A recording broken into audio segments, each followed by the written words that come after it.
Hello, everybody. This is Star Wolf, and I have some smudge here this evening, and I'm using a swan feather.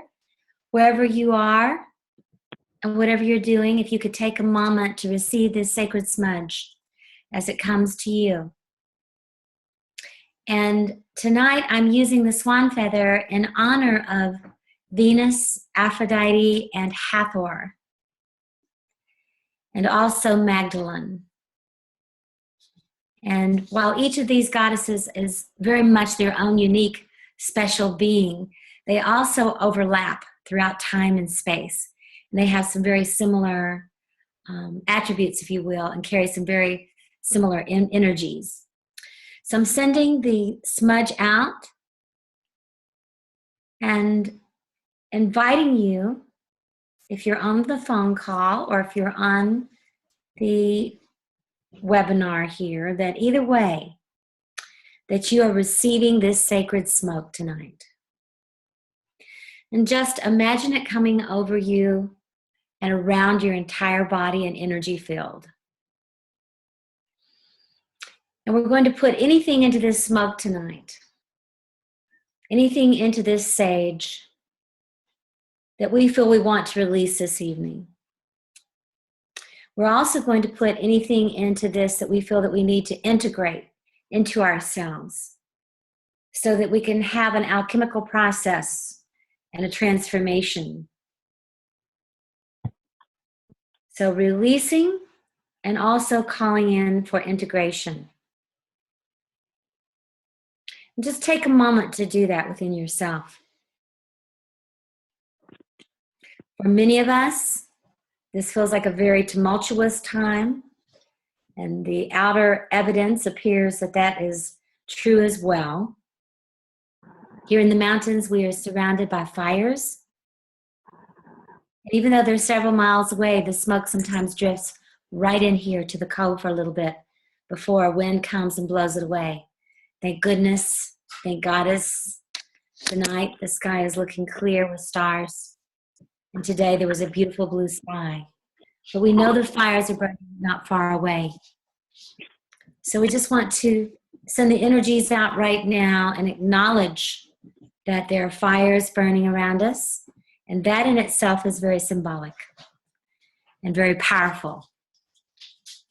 I want to acknowledge right now that the rivers are suffering, the creeks, the streams, the waters here because of the drought that's been here for the last 2 to 3 months. And so with that energy, we want to acknowledge the waters as well. And perhaps there's great messages coming at this time from an earth that's shaking, whether it's through earthquakes. I know there was one in, I believe in New Zealand recently. There was a quake, a small quake, even that goes through here in North Carolina, underneath Isis Cove where we live, which very, very seldom do you ever feel the earth shake at all here. So obviously, the earth is trying to get our attention.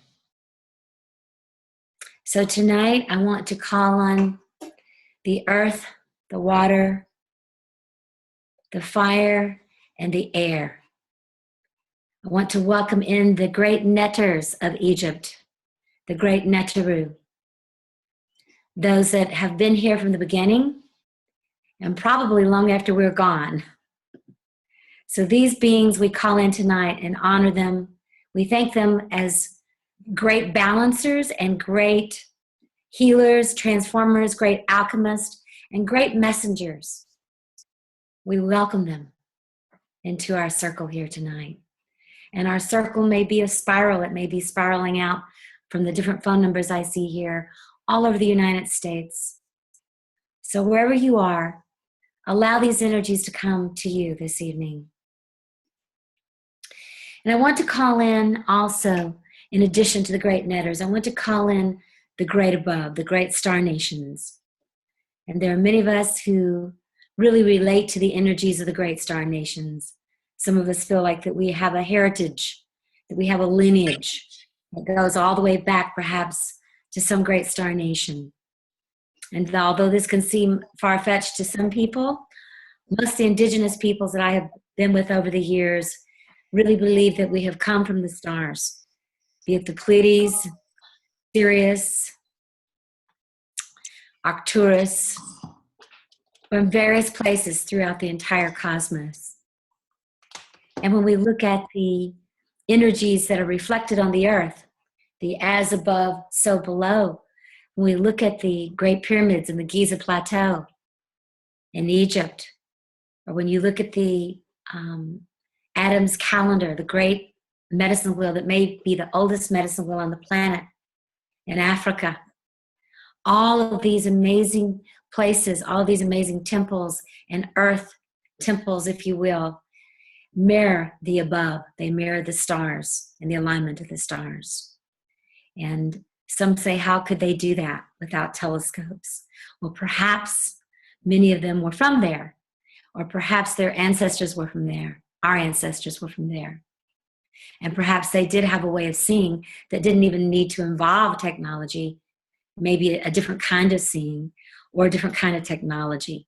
We really can't limit our viewpoints. So I really want to call in the energies from the great star nations tonight and to know that they are with us. They are connected. We're not separate from the earth, and we're also not separate from the great star nations and the great Neteru. And to call in the great below means to call in all creatures, all things, all beings on this earth. The animal powers that we've been working with deeply in the mystery schools for the past 2 weeks here at Isis Cove. The great animal creature teachers that are teaching us. Also calling in all creatures that go into the water, into the earth, into the air. Calling in the standing people, which are the trees, in the great forest, whether they're the rainforest or the forest in the Rocky Mountains or the Blue Mountains of Western North Carolina. We call in the standing people that are breathing so that the whole earth can breathe. We call on all things here in the great below, all things that wish to be with us this evening. And last but not least, in the tradition of my adopted grandmother, Grandmother Twyla Nitch of the Seneca Wolf Clan Nation, we call in probably the most important thing we can call in tonight, and that is our own hearts and the great, amazing power that we have within our hearts to renew ourselves and to renew our worlds, to forgive, to find courage. To take heart means to find courage, to change the things we can. And so we want to call on this part of ourselves that as we make changes, as we go through our lives, as we step out in the world, as we become empowered individuals, that we call upon the deepest part of ourselves to guide us. That we're not calling necessarily on our egos or our shadows at this moment, or even the spirit at some level. We're calling on something that's unnameable, something that's unutterable, the great within, that which is the great mystery. And it is what we are deeply connected to, and it's where all things come from in our imagination that we manifest on this planet. So I want to invite each of you to call in this moment, to take a deep breath, to exhale fully, and to call in the deepest part of yourself. Call in the deepest part that also has the potential to go to the greatest heights and multi-dimensions.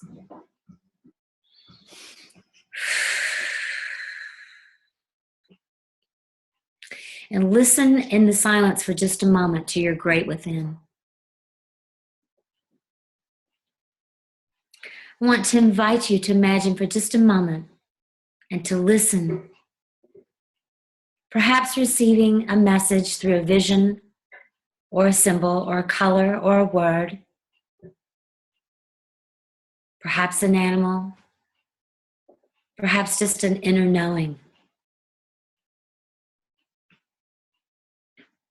And ask yourself for just this moment, why am I on this call tonight? Why am I showing up this evening?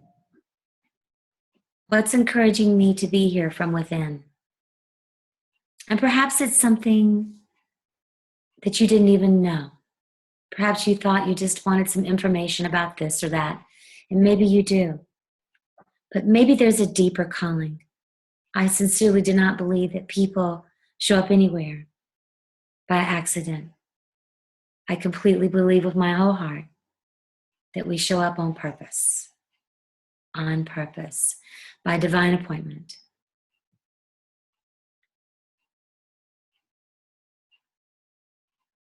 So take another deep breath and exhale fully. And we'll come back from our opening ceremony of smudging and calling in the sacred. And I'd like to speak to you this evening, first of all, as kindred spirits, and to share with you my own inner calling.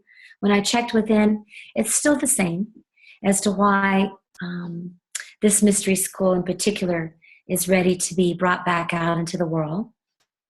And some of you may already know the story because you may have already read the Shamanic Mysteries of Egypt or read some of my other books and heard pieces of the story. So I'm not going to go into that in detail. But I will say to you that in 2005, that I really basically underwent a shamanic death and rebirth. And I underwent that while I was in Egypt. It was a very, very powerful experience for me. It was, as some people say, a game changer. I was going there with a group of people that were very interested in going to the various temples and sacred sites to do shamanic breath work with me, and also to see the sites, to take in the energies of the Neteru, of the deities there. And while I certainly had a very general working knowledge of some of the Egyptian deities there and archetypes, they were not my strong suit, so to speak. I've been a shamanic teacher now, shamanic teacher and guide for more than 30 years. And at the same time, for whatever reasons, Egypt, even though I was compelled to go there, it was not something that I had in my medicine bag. I had many other things from many different paths, but not that. But in going to Egypt with Nikki Scully, who's been there many times and taken many people there, and who's a master herself, master shamaness and teacher, something very important happened to me. Now, I know that I'm a very open and sensitive person, probably like most of you, and I knew I was going to have an amazing trip. But little did I know that I was literally going to undergo a shamanic death that would change my world. And what basically happened to me while I was there, that I went into a place where I was living in this dimension and an alternative dimension at the same time. Now, as I said, I'm not a stranger to mystical happenings or shamanic happenings. I'm not a stranger to being sensitive or having energies come in. But I've never had anything happen to this extent before or since, to this extent, that I literally, and I need to say this up front, not on any kind of medicines, plant medicines, or any altered state substances of any kind, literally started going into altered states spontaneously. And I was conscious enough, and I've been a therapist long enough to know that I wasn't psychotic or having a psychotic break. There are a couple of times I wondered, but at the same time, I knew that something else was happening. And in fact, I'd been with so many different types of shamans in the past, and I had studied so many different things and been with so many people.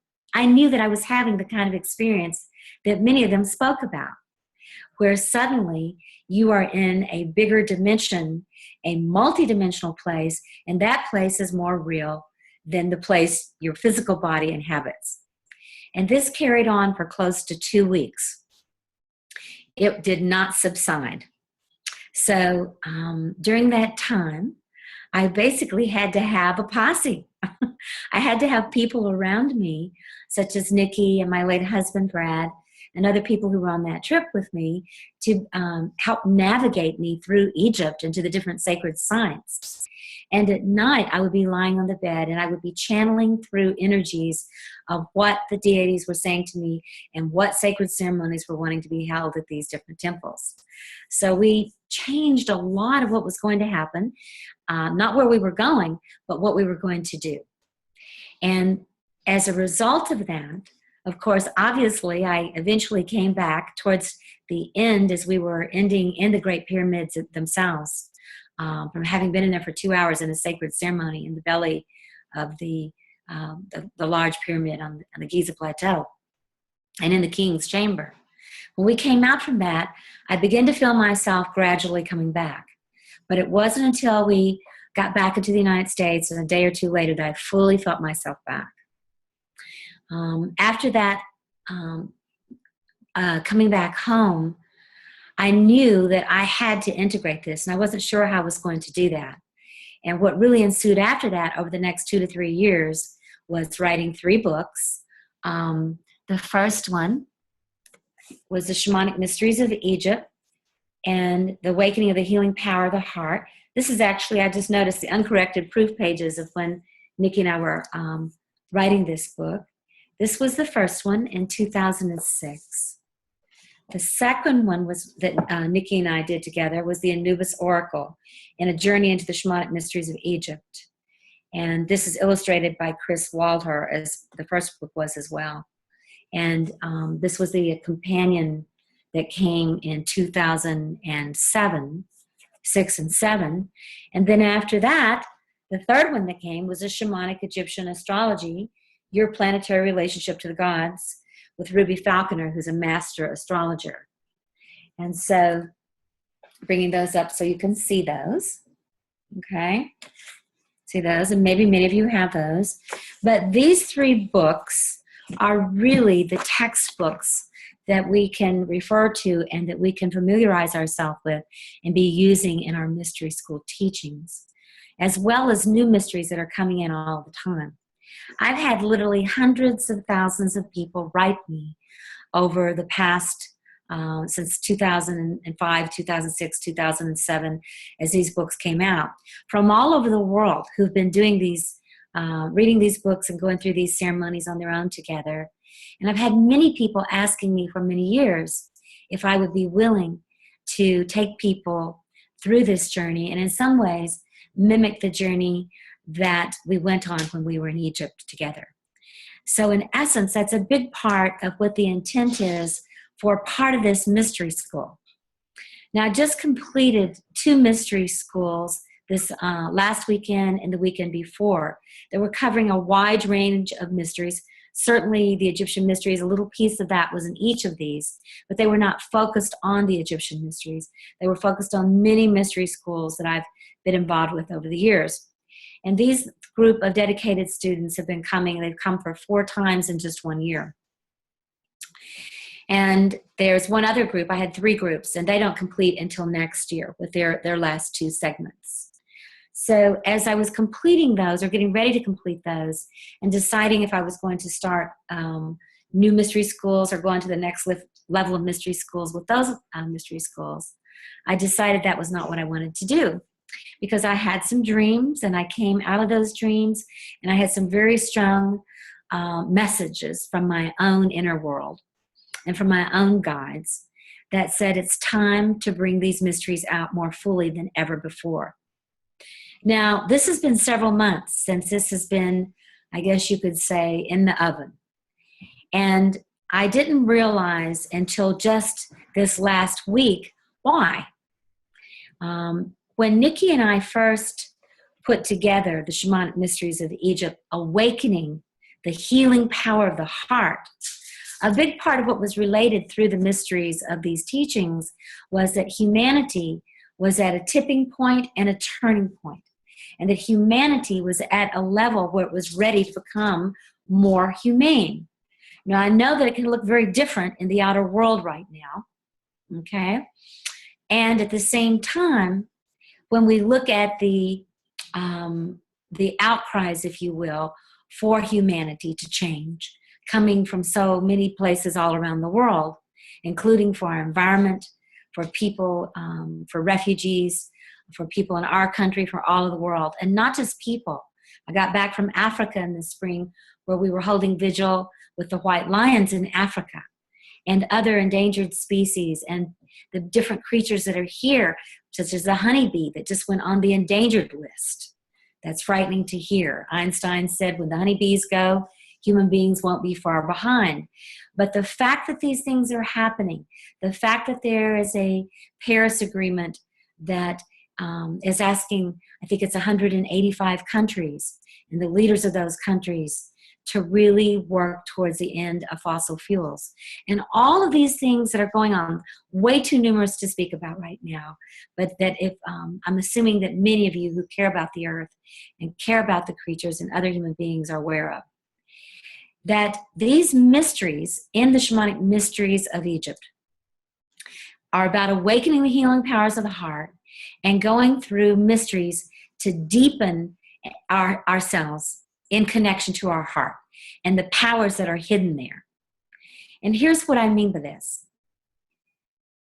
We will not make a change unless we have courage. None of us will, because every one of us have to have courage to make the changes we need to make. There are many changes I have made that have taken tremendous courage that at times I did not think I had, that I found deep within my great within. In addition to that, I know that there are many changes that I still need to make. And I'm looking to go deeper, to find the ability, the courage I need to take heart in order to make that change. There's been scientific documentation and experiences and experimentation to show what helps people change. And it's only when people feel this passionate response in their heart that they will basically let their mind and their body and their actions follow. Right now, we can't afford to have a lot of half-heartedness or have people sticking their heads in the sand or spiritually bypassing things or just going into shadow and negativity. Some people have accused me of negativity for taking a shamanic stance in the world, which works with the light and the dark, and they believe we can only work with the light. And I'm very clear that as a shamanic teacher, that we must work with both the light and the dark within ourselves and in the world. And if we don't understand that, we are only going to be dealing with half of ourselves. If we've deluded ourselves into thinking that we're just loving beings, then we really haven't taken stock of ourselves. All of us fall short. Every one of us falls short. I know that I fall short, and I work at it. So I know there's a lot of people who haven't even started to work at it very much yet. And these mystery schools are going to be a part of that. These mystery schools are not just a way to go away and to escape into, and I have to say this again because some people have accused me of this too. People say I'm either too dark or too light. I hear you. I'm working on it. I hope you are too.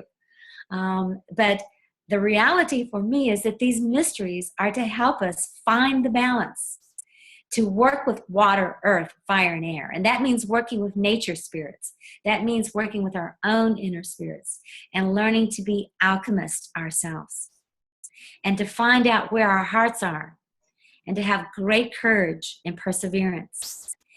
And I don't really like to use the analogy of guns, but you're going to understand what I'm saying by this. If we really want some help from supernatural beings, we need to bring on the big guns. And I don't know any bigger guns than Anubis, than Hathor, than Nekhbet Mother Mut, than Sekhmet, than Isis, Osiris. These energy beings, whether you see them as mythological, archetypal, or as having been real beings on this planet, or as gods or goddesses, it doesn't matter how you see them. They're energetic blueprints and forces within our psyche and DNA. And I have had close contact with them now, especially since 2005. I really realized they called me there to see the mysteries in a very deep way. So while most of the people there on the journey were seeing an outer world that looked one way, I was not only seeing that world, I was seeing layers that went back into time and dimensions, and seeing the temples and the energies and the gods that were there, goddesses that were there, as they were there energetically millennia ago. So it made it a little difficult to walk or to talk sometimes. But yet when we would do the ceremonies, I would drop right in. I would be very clear and very potent during the ceremony because we were all reaching that vibration. And then shortly after we would end that and we would go back into kind of laughing and talking, then I basically had to disappear. I had to go and lie down because the energies were so intense for me. Interestingly enough, that has not happened to me since I returned from Egypt, and I've worked with these energies. They've been with me every day. And sometimes I feel them speaking to me strongly, but some part of me learned how to recalibrate. And it's for those of you who are familiar with Don Juan's teachings about the assemblage point that moves, and maybe many of you know what I'm talking about. When you take on a new energy or you expand to a new level of consciousness, for a while you feel ungrounded, and your actual assemblage point that holds your collective reality and your personal worldview together shifts and moves, and for a while you feel different or odd, or you can say, I feel ungrounded. So working in the shamanic world, I'm frequently shifting my assemblage point, shape-shifting and moving and evolving and working to change. And I found that I can do that with more equilibrium, more consciousness, and shapeshift rather quickly these days. I believe it was because of this journey that I took to Egypt. So tonight there's two things that I want to do with the people who've come onto the call here. And I want to thank you for everyone who's on. The first is I would like to do just a short meditation with Hathor.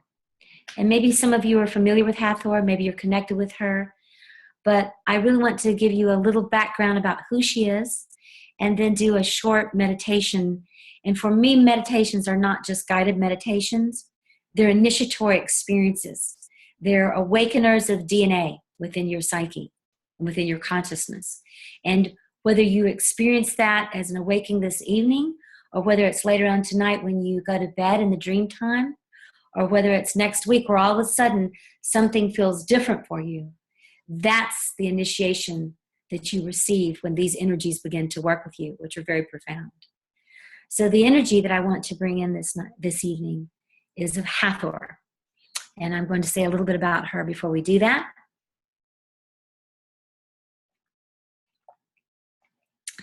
Excuse me, just getting a drink of water here. And then when I come back, and we all come back from that intimate connection with Hathor, I want to come back and see what you have to say. See if you have a question, see if you have an observation, see if there's something you want to bring. And if it's a very practical question, you can ask that.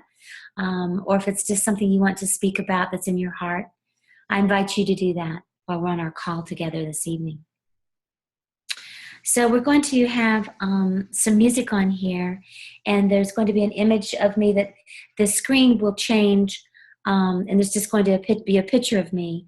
I'll come back at the end of this meditation. I know that for some of you that this webinar is moving very slow.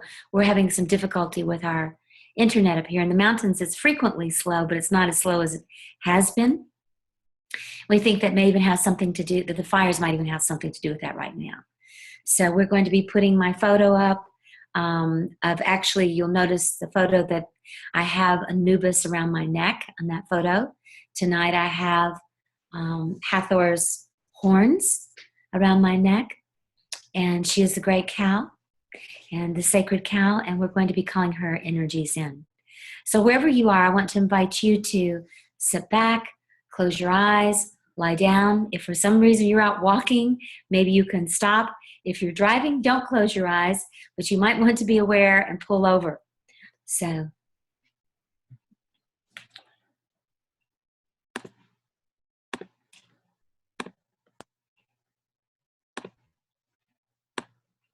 we're going to do this one. Okay. Mm-hmm.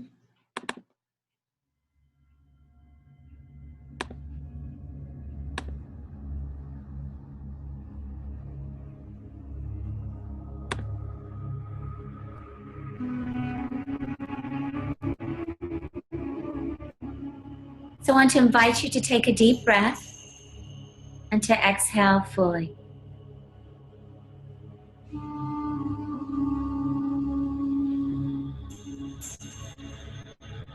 And take another deep breath, breathing in the center of your heart.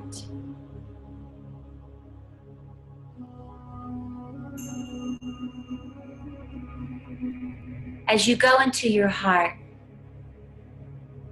imagine a violet flame in the center of your heart. You can call this your heart flame or your heart's fire.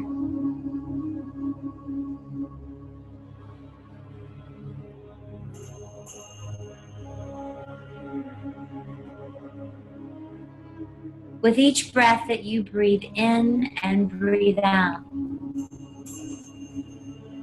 allow that flame to grow larger. And in turn, allow your heart as a sacred container for the flame to also expand.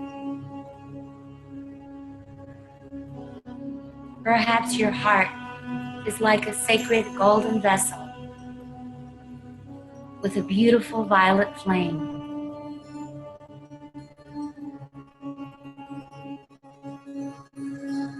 Allow your heart to become warm, open,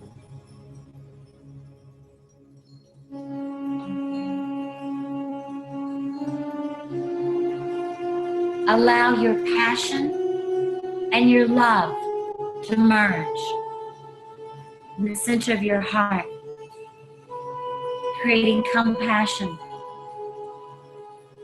empathy for others. Empathy and compassion possesses a great understanding for all people, for all things, all events.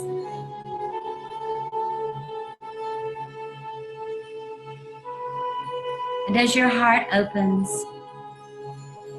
take a deep breath into your mind's eye. See that place of blue-black, swirling, infinite space.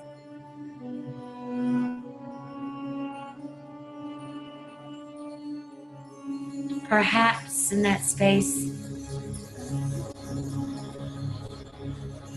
you begin to see with your third eye, and there in the distance under the night sky, the twinkling stars and the very large golden moon. In a forest, in a clearing within the forest, stands the most beautiful goddess in all creation.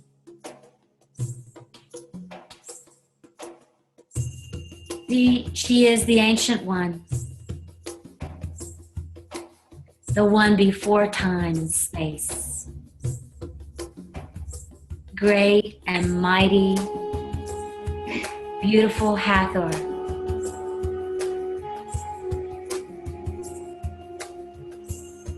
She's been described in many ways. The way she appeared to us is with very long golden hair and the ears of a cow. In Egypt, she was known as the goddess of love, of beauty, of enjoyment, of pleasure. But her love was also so big that it encompassed the entire planet and all creatures, all beings. He originated in the cosmos. Her great life-giving elixir pours through the Milky Way as the great cow goddess nurtures all things that she loves. And because she loves unconditionally, she loves all things. All of her children, all creatures, great and small.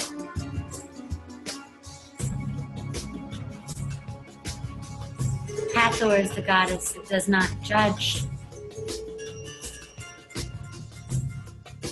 She loves you regardless of anything that you've ever done, that you've ever experienced. She sees the beauty in the light and the dark.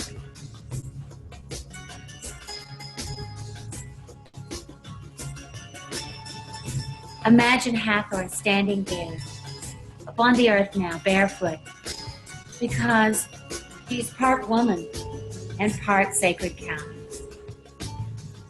Her magnificent horns arch upwards towards the stars through her golden hair. And her big eyes are wide and open, perhaps looking somewhat alien. You notice then, in front of her, a beautiful cauldron. And she holds up over the cauldron a beautiful grail. It's a double grail. The top is made of gold and the bottom of silver.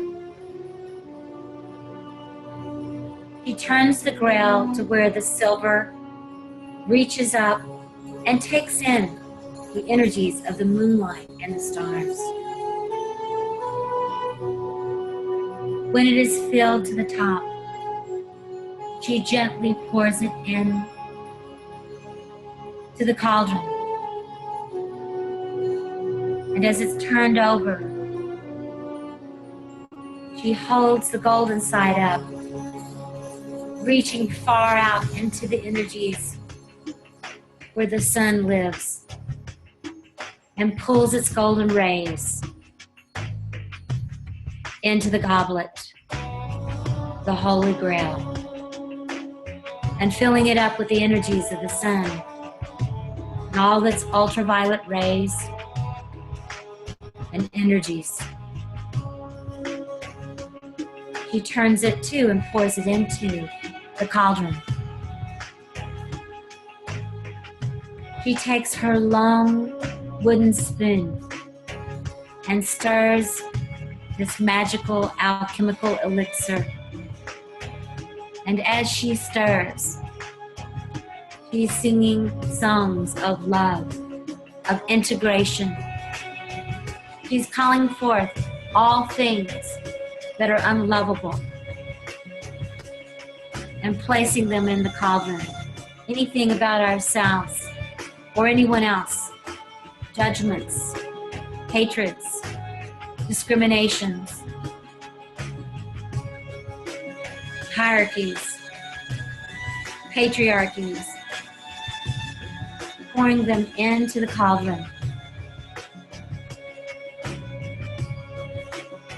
Imagine yourself allowing anything about yourself that you do not love, or perhaps someone else that you've become upset with, or groups of people, and pouring them in to Hathor's cauldron.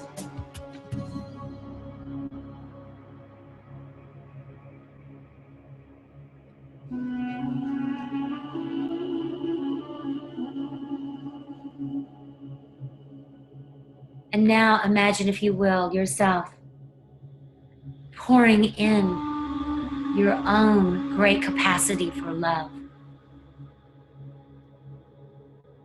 Imagine someone or something in the past or the present that you love dearly, even if they're no longer on the planet. They're just a breath away. Call in the spirit guides and helpers, be they four-legged or two, or angelic ones. Call in the good deeds and the acts of kindness that you've experienced, or perhaps that you've given yourself to others, and the memory of that imprinted upon your soul. And pour that love, that compassion, that empathy, the courage to change the things we can, and to enlarge in that within our psyches, that there's more that we can change. And pour that from your heart, from the healing powers of your heart, into Hathor's cauldron as she stirs all of it together, the light and the dark, the night and the day, the male and the female, the yin and the yang, the moon and the sun, the water and the fire, the earth and the air, all opposites merging into a great alchemical mixture.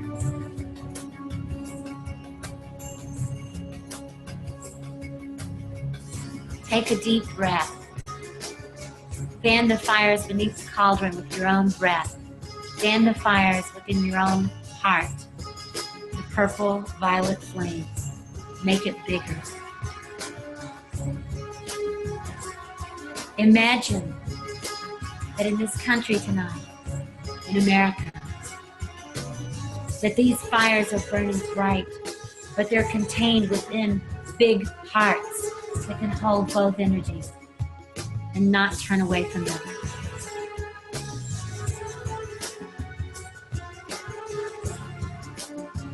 Imagine across not only this country, but into all the war-torn countries, this energy flowing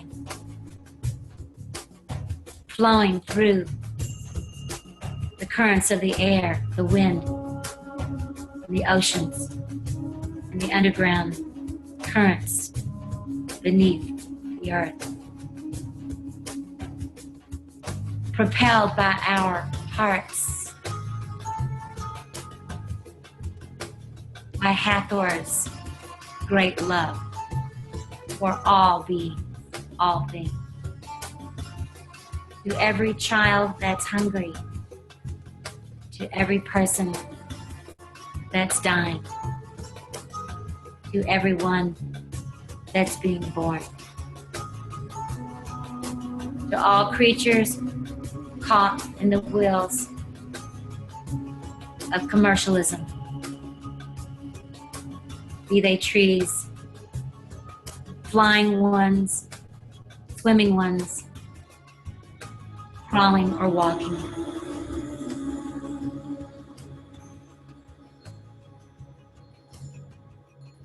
And as you begin to come back, before you come back, look around the forest, and there you'll notice, peering up out of the creek, little eyes, frogs, perhaps lizards, fairies. In the trees, night birds, other birds nesting, roosting for the night, and other creatures in their own nest. And so too in the brush and the bush around you. And maybe even the eyes of great ones, such as elephants, the giraffes, the all-seeing eyes of the whales, or the tiny eyes of the spider, the dragonfly. All these creatures love Hathor. They know her intimately.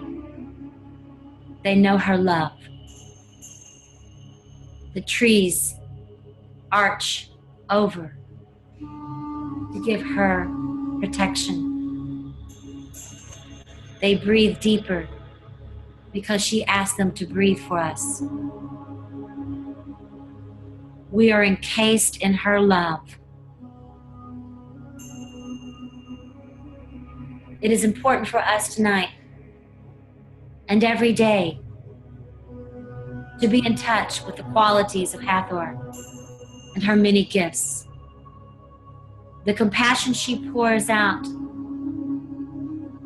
through the great elixir of the Milky Way, through the great star nations to all of us. She does not determine who it will flow to. The rain, the sun, it all comes to each one of us.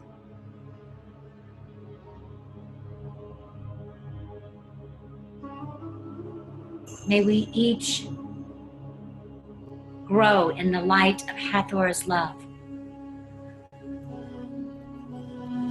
May we each learn more about what it means to embody Hathor's unconditional love, to become greater alchemists,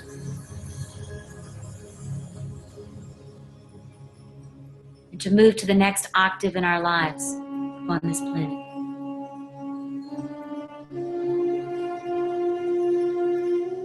Take a deep breath. If you would, in your mind's eye, nod or bow or smile or bow in namaste to great and beautiful and mighty Hathor, offering your prayer of gratitude and thanks.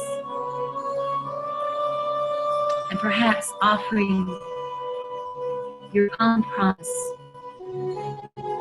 as best we can, each one of us, one day at a time, to walk with Hathor in our lives and all that she represents.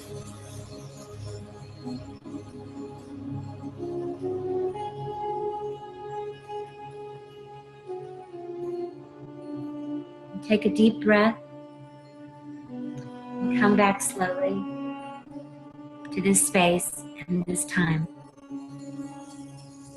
Welcome back.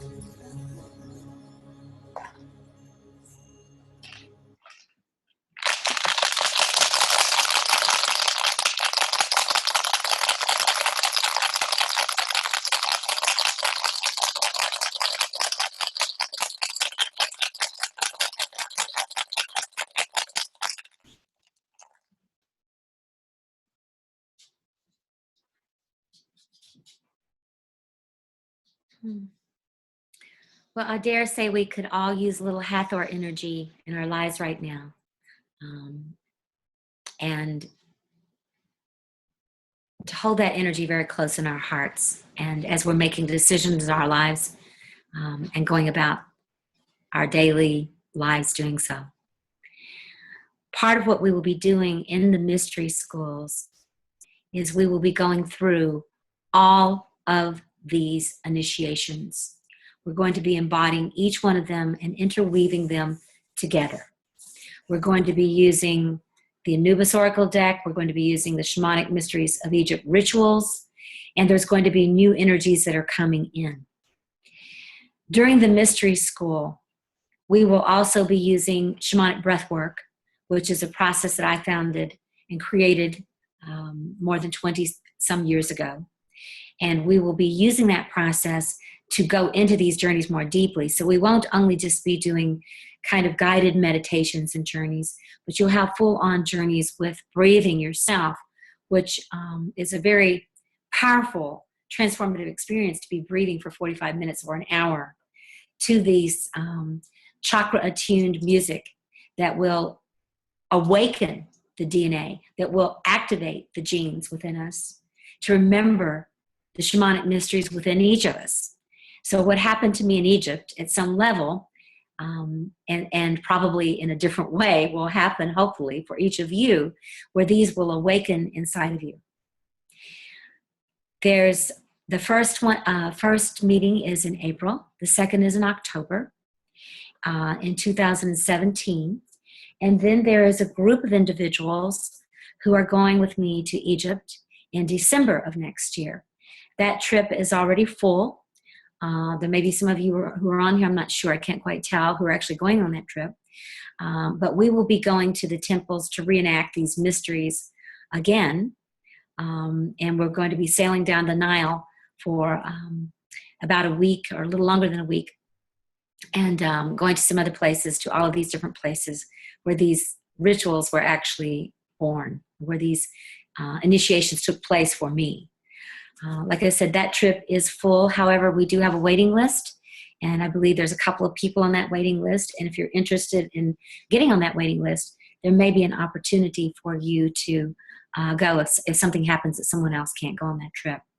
We will probably be taking more trips like that in the future, but we don't have another one scheduled at this moment. So that one is in December of next year. When we come back from Egypt next year, in mid-December, going into 2018, again in April and again in October of 2018, we will be continuing to move through the mysteries, but bringing the mysteries back from that particular journey. So there's, people who said, well, what's going to happen exactly in the shamanic mysteries for the whole time we're together? And what I can tell you is that I've been doing shamanic teachings for close to 30 plus years, and the mystery schools and training programs of all kinds. And there is plenty of material and plenty of energies to bring to this. There is no shortage, believe me. My problem is not having enough time to do it all, quite frankly. So we will be doing a lot during those times together and bringing it together for everyone. And I am sure, because everywhere I go and everything that I do, I bring in new mysteries, that there will be a deeper relationship in that second year in the mysteries, and probably new energies as well, other deities that want to come and bring us another, probably, I've just heard it in my head, probably another book with more deities that want to speak, because obviously they all didn't get into the first book. So they're kind of in a competition here, wanting to, they want to be heard too. And maybe there's a reason that they've been waiting to speak to us.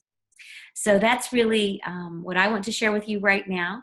I will say to you that we will be holding these mystery schools here at Isis Cove, a community that my late husband and I founded in 2003 here in western North Carolina, in the mountains here. And I have a sweet little sanctuary that I call the Venus Rising Wolf Den. And we also have sacred sites upon the property here. We have an amazing medicine wheel that is 37 stones. And each one of those stones weighs over 2,000 pounds. So it's very much a sacred site, such as going to, Kalainish or something like that, that these stones have been placed here. We built this medicine wheel a few years ago with a medicine teacher here in the tradition of Sun Bear. And it's a beautiful medicine wheel, and we will be going there. There are several other sacred sites on the property here that belong to Venus Rising, which is my organization, that we will be going to. We have a place where we do a ritual that's very powerful, where we have a place that looks very similar to a sarcophagus, where we do a ritual when we are going through a symbolic death and rebirth. And it's quite lovely here and beautiful. We're about an hour west of Asheville. So that's where we'll be. We have wonderful meals. Many of the wonderful meals are being catered by our Kundalini caterer, Sarah Jane. And we will take good care of you if you come to be with us.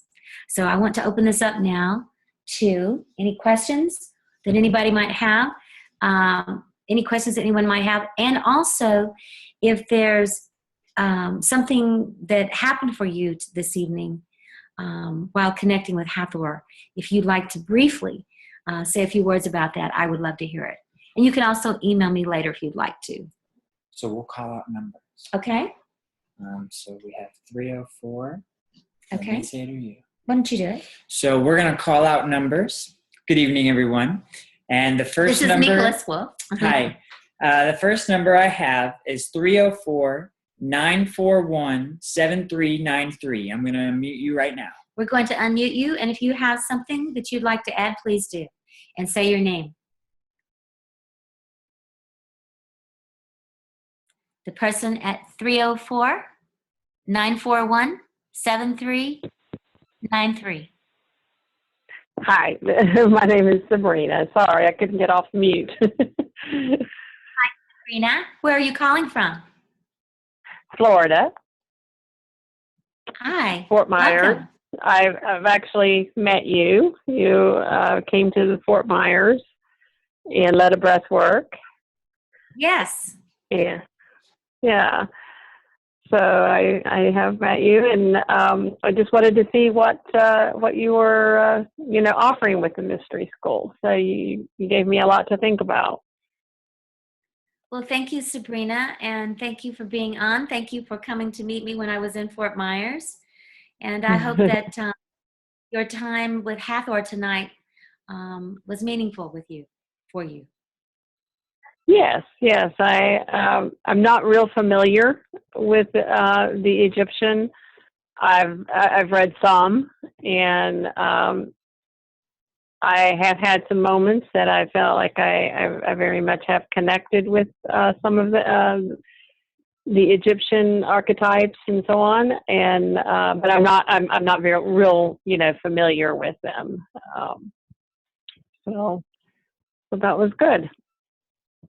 Thank you. Thank you for coming on. And if you have any other questions, please feel free to email me. I'll go ahead and say now that you can email me starwolf@shamanicbreathwork.org or lindastarwolf@gmail.com. And it might be Nikolaus that you hear from instead of me.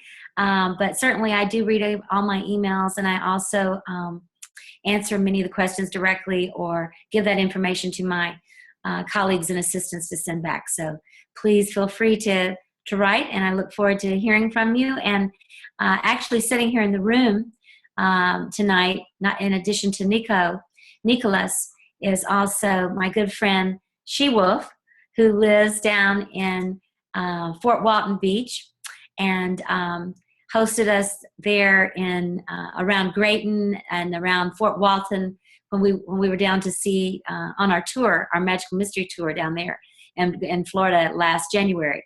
So she's here, and she's also looking to bring us back to Florida sometime. If we could find time to put it on the schedule this year. We're very busy this year. We're all over the place. And so, yes. But anyway, I hope to see you again. Not here, somewhere else. Thank you. Thank you. Thank you, Sabrina. All right.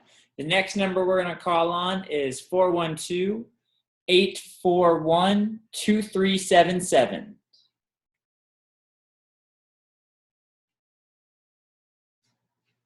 Again, your number ends with 2377. And is it unmuted? Yes. Okay. Is there anyone there who would like to ask anything or say anything? You can always come back to. Okay. If we do come on to you and you don't want to say anything, you can actually just say, thank you, I don't have any comments or any questions. Okay? All right, so we have a 515-491-5072. 5072. Would you like to say something this evening? Yes, this is Lizzie Dragonfly. Hi, Lizzie. Hi, how are you? I was very interested in everything that you had to say about the trip, and I just thought it was an interesting synchronicity that you were talking about Hathor tonight, and that was my Within on the Totem that we did this last weekend at Mystery School. So I thought that was a kind of an interesting synchronicity. Other than that, I don't have anything to say. I'm really drawn to the mystery schools. I think it'd be a nice thing to do along with the Egypt trip. And so anyway, I think I just wanted to put that in there. So well, otherwise, thank you, Lizzie.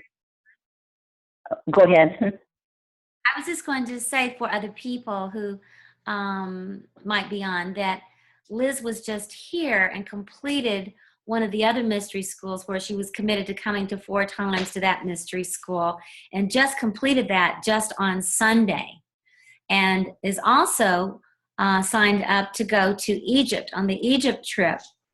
And now you're considering possibly coming to the Egyptian mystery schools as well. Is that correct? Yes, that's correct. Yeah. Great. And that while she was here, what she was talking about is that we have a spirit animal. We call it creature teacher medicine wheel. Actually it's a smaller one. It's in my backyard that has 92 smaller stones in it. And each of the people in that mystery school pulled forth 9 new totems to start working with. And one of her within was the cow, which is the symbol for Hathor. So that was the synchronicity that she was speaking about. She did not know that tonight that we would be doing a Hathor initiation, which is about that sacred cow energy. So I love how that works, Lizzie. Yes, it's always amazing. Any other questions before we move on? I don't think so. No. Okay. And you have my email if you need any more of the nitty-gritty details. Sure. Yep. Okay. Thank you for being on tonight. You bet. So the next number I have is 828-508-1911. 1911. Yes, hi, my name is Jackie. I live in Asheville, North Carolina. I also came to see you at your breath workshop in Fort Myers. And what I wanted to share was that I had never heard of that beautiful Hathor prior to this evening. And when I was closing my eyes doing the meditation, there was a big, beautiful hawk that came forth and kind of flew past me. It was just exquisite. So I really enjoyed connecting this evening, and it's been very enlightening and wonderful. Thank you, Star Wolf. Well, thank you, Jackie. And you know, Hathor, of course, is going to have a hawk with her, because Hathor really is the one who raises up Horus.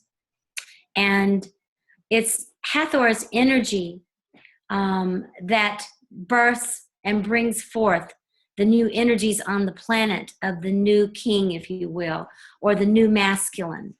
And so the Hathor's energy is very connected to the hawk, because Horus is the hawk-headed deity of Egypt that brings in the bigger story.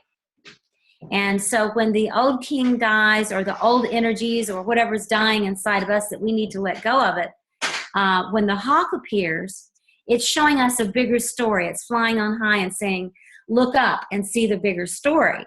And when we can, in our own consciousness, get above our issues or problems and look back at our little story, if you will, that is the energy of Horus.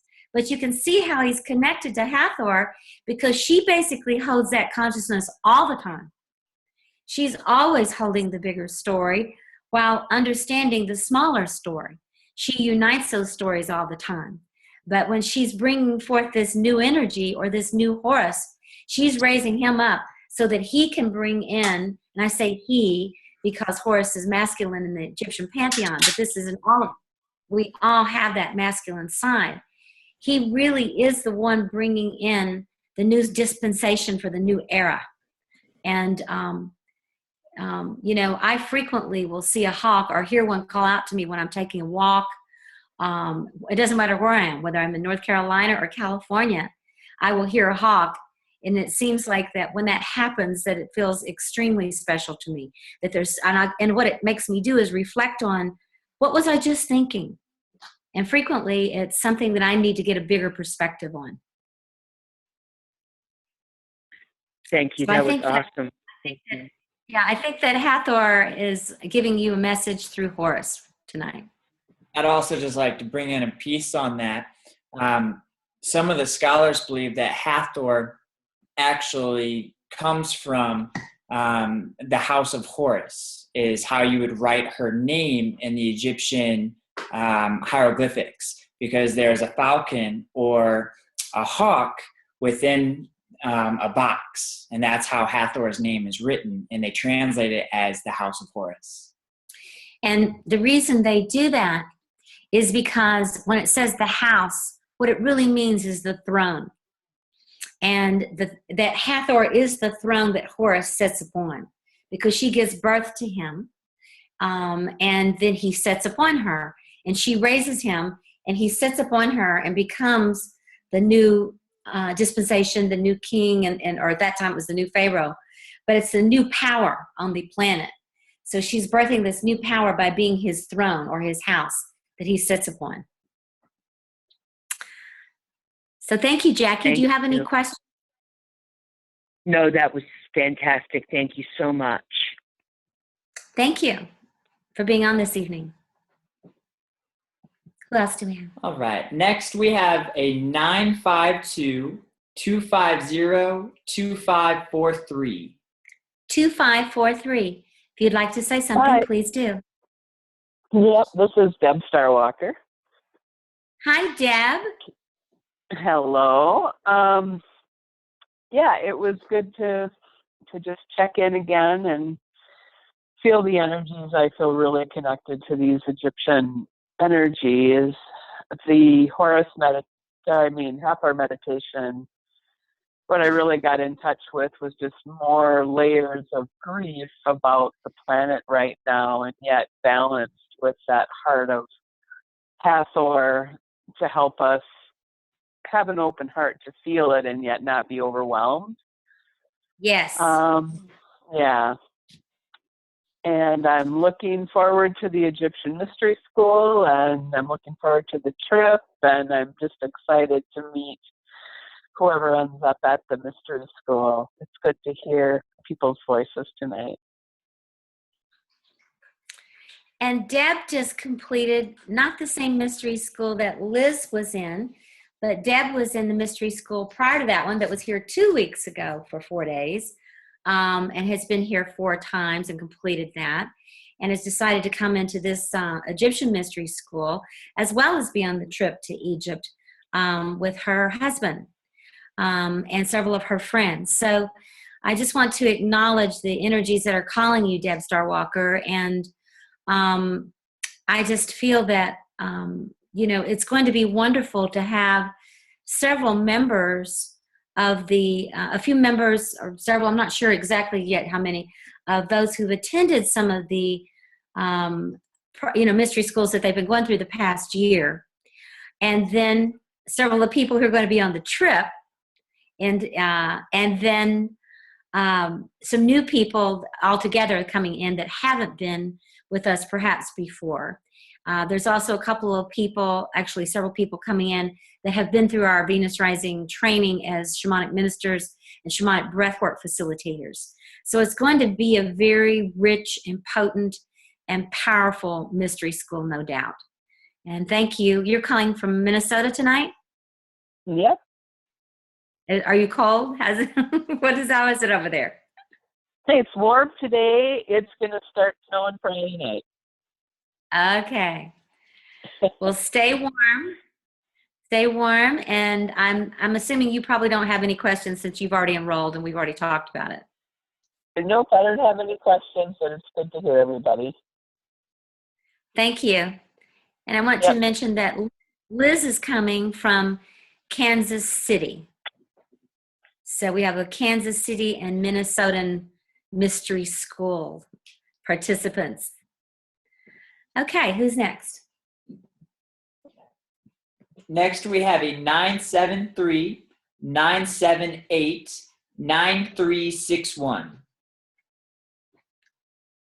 And you didn't unmute it. Okay. Hi, Hello, who's this? This is Jim Faketa. Haven't talked to you in a long time. Last time we talked was about Grandma Tyler and Grandma Edna Gordon, the Seneca elders. Yes, in New York, wasn't it? Yes. Yes, at the Open Center. At the Open Center. Yes, I know. Share with So me many. what's going on with. I'm sorry. I said, share with me what's going on. Well, in your meditation tonight, my left hand became very warm, receiving the energy, and my whole body lit up. And I saw many things which I won't go into right now, but the feminine energy is very strong.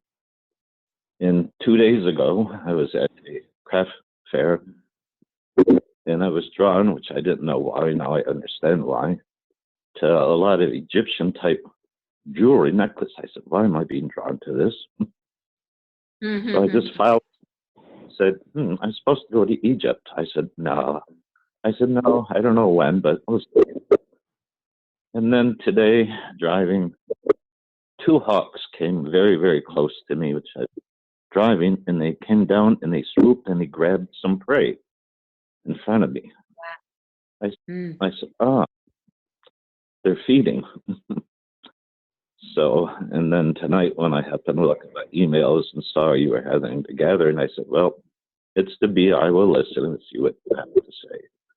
So thank you for sharing all your wonderful, wonderful work and all the journeys and lives you're leading, and to grandmas and the elders and the spirits that are here around us. And I met with the 13 grandmothers when they had the last gathering in Woodstock. It was phenomenal, and many things still need to be done. Yes. So I wish you well, and I wish you love and abundance, and truly I know Brad is following you and wherever you are.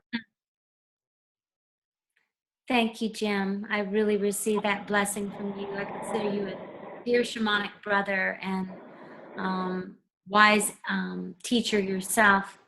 And I thank you for being on. I love talks. And, you in the conversation we've had before, I know how shamanic things are always happening around you as they do around me. You know, you carry that energy field. You muted him. I don't. Just leave him. Okay. Anyway, and I just want to acknowledge you, and I hope to see you again. Maybe at Isis Cove or maybe in New York. I'll be in New York next year at the Open Center again in May, and I'll be at the Omega Institute in October of next year. So hopefully I'll see you along the way somewhere. Our journeys will cross somewhere, I'm sure. Yes. Many blessings. Thank you.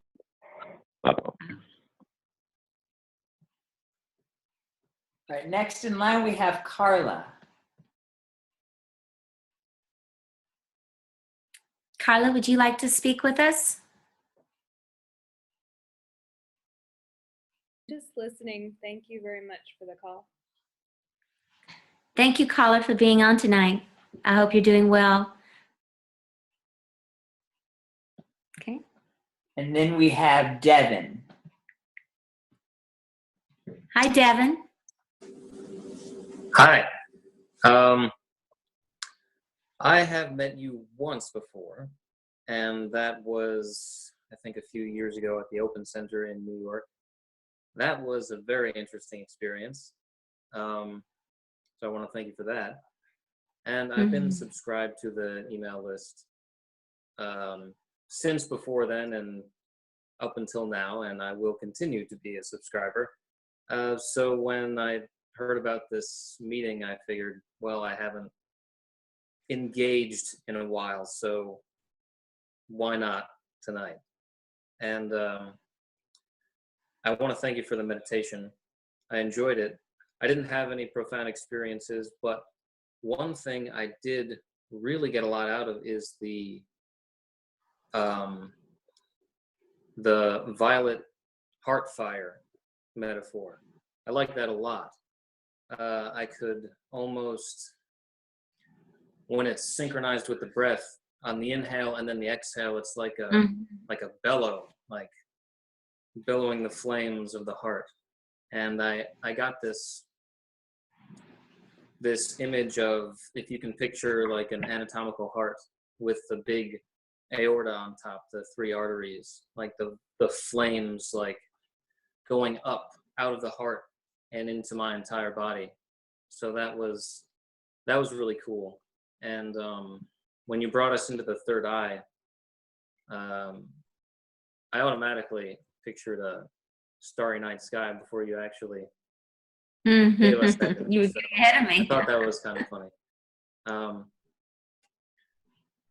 I have worked before with some feminine energies, not in the form of Hathor, and I don't really have much experience with Egyptian gods and goddesses except in the form of Hermes or Thoth, and that's just from what I've read about. Do you know the book, The Kybalion, the Hermetic Philosophy? You ever heard of that? Yes, I do. That's one of my favorite books. So that's really the only doorway I've had to perhaps ancient Egyptian knowledge. But it does seem pretty interesting, and I definitely want to at some point go through some kind of initiation process at the Venus Rising Center.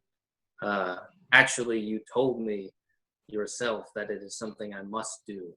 So, so there's some inspiration. There is some inspiration. So write me, Devin. Write me at my email, lindastarwolf@gmail.com, and let's continue the conversation. I feel the kindred connection there. And there's many things that we offer and that we do. And of course, I'll be back in New York, but I really have a sense that there's something that awaits you within some of our programs, for sure. Thank you. Yeah, Devin. Take care. Thanks for being on. I'm gonna stick around. Okay, good. Next, we have Harry. Harry, would you like to speak to us?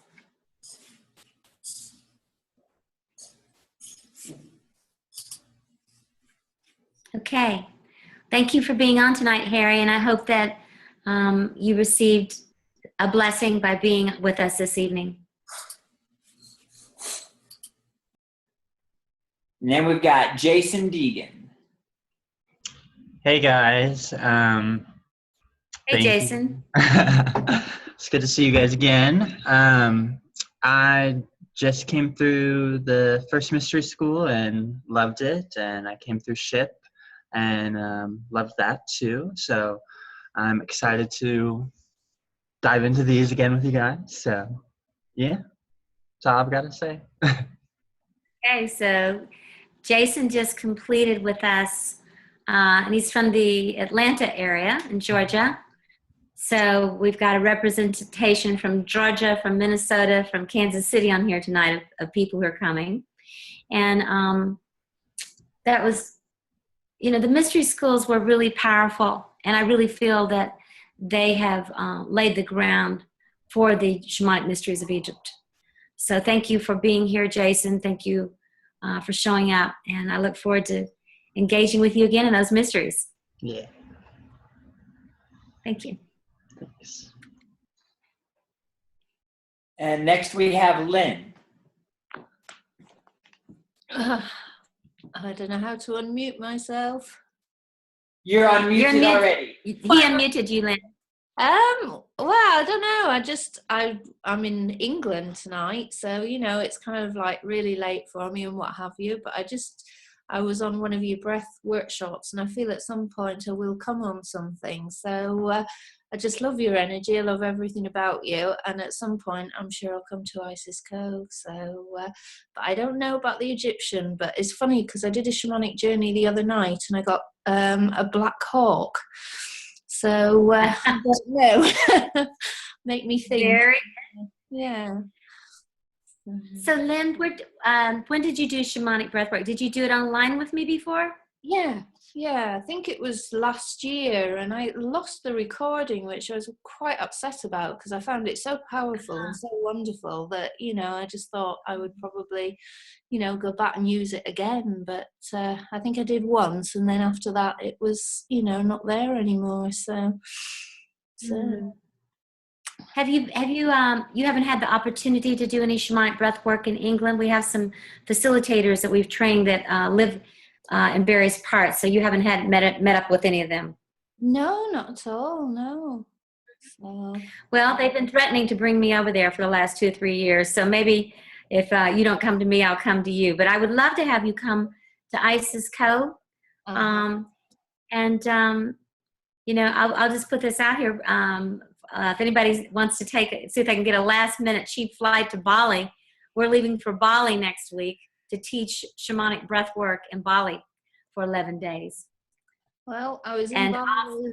Sorry. Were you in Bali recently? I was in Bali in 2012 to 2013, and I was looking for shamanic things when I was there, and there was nothing. So I know there was not.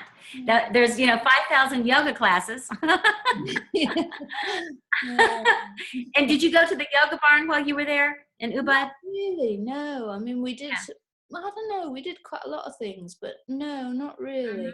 I'm not a terrible. Well, yeah, in Ubud now, the one of the young men there, Levi, he's a yoga teacher. He teaches people and takes them through yoga teacher training. And he came and did our month-long a couple of years ago, and now he's going through the master training, and he's bringing us over there. And he says he's breeding 30, 40, 50 people a week over there now doing shamanic breath work at the yoga barn. And they have apparently about 1,000 people go through the yoga barn per week.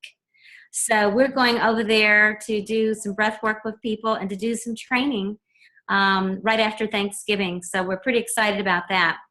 And one of these days we will make it over to England as well. But in the meantime, I'd like to invite you, Lynn, to look a little deeper into that black hawk and see if it wants to fly its way over here to Isis Cove. Very interesting. Yeah, certainly will. So I feel really very drawn. So, at some point, definitely. Yeah. So thank you. Thank you for being on tonight. Thank you. That's who we have. Did we get everybody there that was on that wanted to speak? I think we did. Okay. So if you have any more questions, or if there are any more hawks or cows or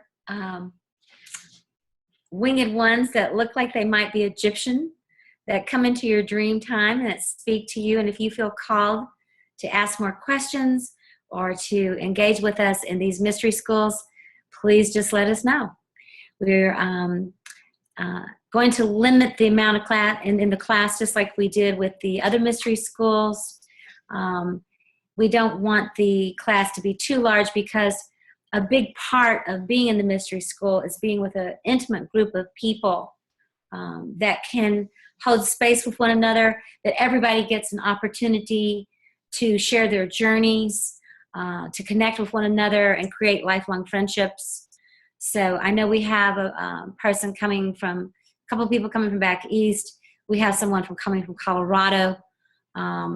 So we're going to have a good representation from around the country, and a couple of people even from out of the country mentioning that they may come. So think about it between now and then. May Hathor travel with you in your dream time tonight. May she bless you. May the hawks bless you.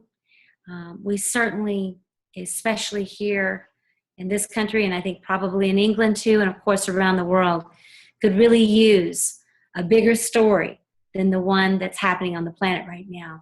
Let's hold on to that, and let's go deep into our hearts and fan that flame, as Devin said, fan that blue-violet flame within our hearts, and let our compassion for ourselves and for each other get bigger and bigger until it's what surrounds our entire planet, and until Hathor's energy is alive and well in all of our hearts and psyches. So many blessings to you all. Sweet dreams in the dream time. May Hathor bless you. Sweet dreams. Good night.